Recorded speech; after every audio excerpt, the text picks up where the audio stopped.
ప్రజా ఆరోగ్యం దృష్ట్యా నారా చంద్రబాబు నాయుడు గారు ముందు చూపుతో ఆంధ్ర రాష్ట్రంలో ఉన్నటువంటి ప్రతి ఒక్కరూ కూడా యోగా కార్యక్రమాల్లో పార్టిసిపేట్ చేయాలని, దీని ద్వారా హెల్త్కి ఎంతో మంచి జరిగిద్దని చెప్పేసి చాలా వ్యయ ప్రయాసాలతో ఈ రోజున రాష్ట్ర ప్రజలందరికీ కూడా యోగాని ఉద్దేశించి గత నెల రోజులుగా భారీ స్థాయిలో ఈవెంట్స్ కండక్ట్ చేయడం జరుగుతుంది.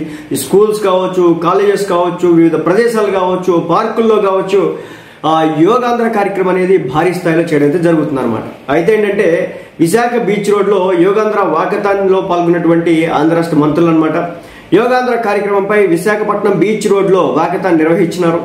ఏయూ కన్వెన్షన్ హాల్ నుంచి విశ్వప్రియ ఫంక్షన్ హాల్ వరకు నిర్వహించినటువంటి ఈ కార్యక్రమంలో మంత్రులు స్వామి గారు అంటే డిబివి స్వామి గారు, సత్యకుమార్ గారు, బీసీ జనార్దన్ రెడ్డి గారు, సవిత గారు, యోగా దినోత్సవ నోడల్ అధికారి కృష్ణబాబు గారు, విశాఖ జిల్లా కలెక్టర్ ప్రసాద్ గారు తదితరులు పాల్గొనడం జరిగిందనమాట. అనంతరం విశ్వప్రియ ఫంక్షన్ హాల్ వద్ద ప్రజలతో కలిసి మంత్రులు, అధికారులు యోగాసనాలు వేయడం అయితే జరిగింది. సో ప్రతి ఒక్కరు కూడా యోగా నేర్చుకోండి. దీనివల్ల అనేక రకాల హెల్త్ ప్రయోజనాలు ఉంటాయి.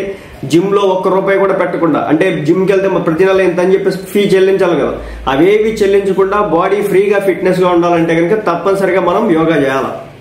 అట్లీస్ట్ సూర్య నమస్కారాలు యోగాలో ఒక భాగం అనమాట. అది నేర్చుకుంటే చాలు, లైఫ్ సెట్. ఎవరి దగ్గరికి వెళ్ళవసరం, బెల్లీ ఫ్యాట్ దగ్గర నుంచి మానసిక రోగాల వరకు ప్రతి దానికి కూడా ఒక క్లియర్ జవాబునైతే ఇస్తుందని చెప్పొచ్చు.